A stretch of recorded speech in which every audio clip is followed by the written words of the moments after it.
আজকালকার বাচ্চারা তো বেশি বিদেশি খাওয়াই পছন্দ করে। আমার ছেলে হচ্ছে ইটালিয়ান খাওয়া পছন্দ করে। তো আমরা তো ইটালিয়ানের মধ্যে শুধু পিৎজাটাকেই ভাবি যে পিৎজাই আছে, কিন্তু আমার ছেলে বলল না মা, একটা ফোকাসিয়া ব্রেড বলে হয় সেইটা আজকে বানাও।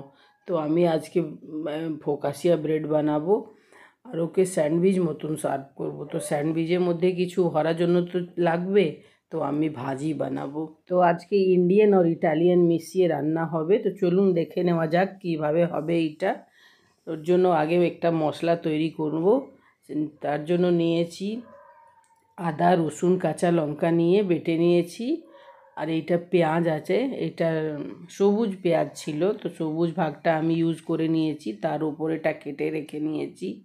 আর সব রকম সবজি কেটেছি, এটা রাফলি চপ করে আমি রেখে নিয়েছি। গাজর, বিট গাজর, পাতাকপি, ফুলকপি, পাতাকপি, তারপরে ক্যাপসিকাম, এই টমেটোটাকে গোল গোল কেটে রেখেছি।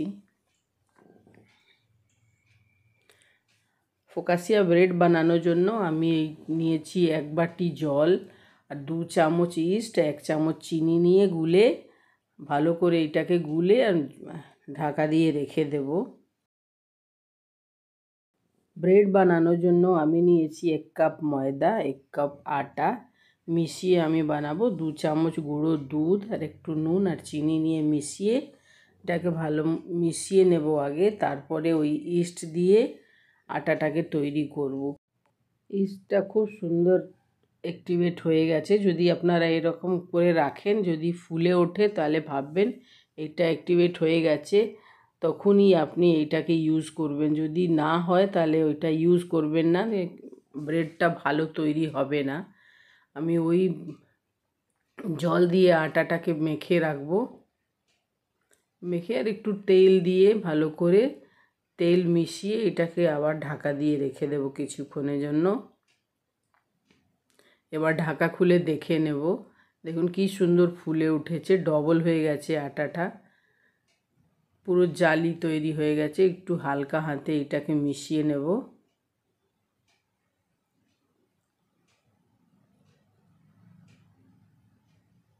আটাটাকে মানে খুব নরম করে নেব। আর এই ট্রের মধ্যে আমি ব্রেডটা বানাবো। এটাকে একটু গ্রিস করে নেব তেল দিয়ে, আর সুন্দর করে ব্রাশ দিয়ে এটাকে গ্রিস করে নেব। আর ওই মাখা আটাটা দিয়ে এটাকে ভালো করে হাত দিয়ে স্ট্রেচ করে, এই ব্রেডটা আজকে গ্যাসের উপরে হবে, এটা মাইক্রোওয়েভে হবে না। গ্যাসের উপরে খুব সুন্দর করে হয়ে যায়। আমি কড়াটাকে আগেই বসিয়ে দিয়েছিলাম একটু নুন দিয়ে আর স্ট্যান্ড দিয়ে, ওই স্ট্যান্ডের উপরে আমি এটাকে রেখে দেবো, উপরে ঢাকা দিয়ে। এই 15 থেকে 20 মিনিটে ব্রেডটা তৈরি হয়ে যাবে। ব্রেডটা হয়ে গেছে, চলুন এবার দেখে নেওয়া যাক। টুথপিকটা একদম পরিষ্কার বেরোচ্ছে, ব্রেড হয়ে গেছে। চলুন এবার ভাজি বানিয়ে নেব। আমি কুকার চাপিয়ে দিয়েছি গ্যাসের উপরে, দেব 1 চামচ তেল। তেল দিয়ে তেলটাকে একটু গরম হতে দেব। তারপরে এই পেঁয়াজ কেটে রেখেছি সেটা দিয়ে দেব। আর একদম লাল করে ভাজা দরকার নেই, অল্প একটু ভাজা হলেই তারপরে মশলা দিতে থাকবো। আর যা সবজি কেটে রেখেছি সব দিয়ে সুন্দর করে ভেজে, একবার আপনারা প্রেসার কুকারে বানিয়ে দেখবেন, খুব সুন্দর ভাজিটা তৈরি হয়ে বোঝাই যায় না কি এটা আপনার প্রেসার কুকারের মধ্যে করেছেন। তারপর মধ্যে দিয়ে দেব আদা, রসুন, কাঁচা লঙ্কা বেটে রেখেছিলাম, সেটা দিয়ে দেব। দিয়ে একটু নাড়িয়ে নেব সুন্দর করে। তারপরে দেব টমেটো। টমেটো দিয়ে একটু ভালো করে একটু ভেজে নেব। তারপরে দেব নুন। নুন দিলে মশলাটা তাড়াতাড়ি জল ছাড়ে আর সুন্দর করে ভাজা হয়ে যায়, ওই জন্য আমরা নুন দিই আগে। টমেটোটা গলতে শুরু হয়ে গেছে, গোল গোল কাটলে খুব তাড়াতাড়ি গলে। তারপরে দেব একটু মশলা, হলুদ গুঁড়ো, জিরে গুঁড়ো, ধনে গুঁড়ো আর 2 বড় চামচ দেব পাওভাজি মশলা। দিয়ে ভালো করে নেড়ে নেব। মশলা কষানো হয়ে গেছে, এরপরে আমি যে সবজি কেটে রেখেছি সেইটা দিয়ে দেব। আগে দেব গোভি, তারপরে যত রকমের সবজি কেটে রেখেছি সব দিয়ে দেব এক এক করে, আর একবার মিশিয়ে নেব। তারপর সবচেয়ে বাদে দেব বাঁধাকপি যেহেতু অনেকটা হয়ে যায় আর জল ছাড়লে কমে যায়, তারপরে লাস্টে দেব। বাঁধাকপি দিয়ে একটু জল দিয়ে কুকারটাকে বন্ধ করে দেব আর 3 থেকে 4 সিটি দিতে দেব। দেখুন হয়ে গেছে, ভাজিটা একদম তৈরি হয়ে গেছে। এইটা একটু মিশিয়ে নেব সুন্দর করে, যেন মিক্স হয়ে যায়। আমি পোট্যাটো ম্যাশার দিয়েই করি, কিন্তু ম্যাশারটা দিলে প্রেসার কুকারটা ডিপ আছে, হাতটা জ্বলতে শুরু করেছিল, ওর জন্য আমি এইটা ডাল ঘুটনি নিয়ে এটা করছি। ভালো করে ঘুঁটে নেব, ঘুটলে পুরো একদম পেস্ট মতন হয়ে যাবে। এদিকে ব্রেডটাও ঠান্ডা হয়ে গেছে, এবার ব্রেডটাকে কেটে নেব। ব্রেডটাকে টোটাল 8 ভাগ করব, এরকম মাঝখান থেকে কেটে নেব স্যান্ডউইচের জন্য।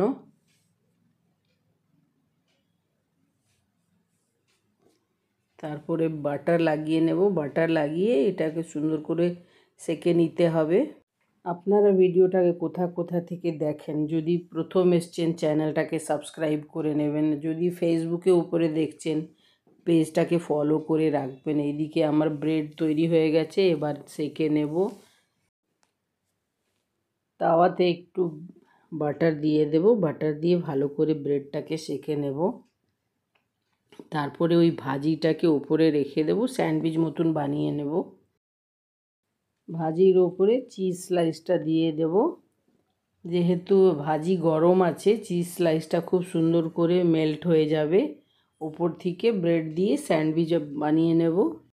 এবার আমার ফোকাসিয়া ব্রেড দিয়ে স্যান্ডউইচ তৈরি হয়ে গেছে, ভাজির সঙ্গে সার্ভ করে নেব। এবার যে বাকি ভাজিগুলো আছে তার মধ্যে একটা তড়কা দেব। তড়কার জন্য আমি প্যানটা চাপিয়ে নিয়েছি গ্যাসের উপরে, ওইটার মধ্যে 1 চামচ ঘি দেব। ঘি দেওয়া এই জন্য দরকার, যেহেতু বাটারটা তাড়াতাড়ি পুড়তে শুরু করে, ওর জন্য একটু ঘি বা তেল দিয়ে দিই আমরা। তারপরে বাটার দিই, বাটার দিয়ে সুন্দর করে গরম করে নেব। গরম হয়ে গেলে গ্যাসটা বন্ধ করে দেব। যদি গ্যাসের ওপরে দিই তাহলে পুড়ে যাবে। তারপরে দেব এই যে কাশ্মীরি লাল লঙ্কা, তারপরে পাওভাজি মশলা দিয়ে মিশিয়ে নেব। মিশিয়ে আর ভাজির মধ্যে তড়কা দিয়ে দেব। তড়কা দিলেই ভাজিটা একদম রেডি। দেখুন কি সুন্দর মিক্স হয়ে গেছে। ওপর থেকে একটু ধনেপাতা ছড়িয়ে দিলেই রেডি হয়ে গেল আমার স্যান্ডউইচ আর ভাজি। এই ইটালিয়ান আর ইন্ডিয়ান খাবার তৈরি হয়ে গেছে। এবার ছেলেকে খেতে দেব, দেখি ছেলে কি বলছে।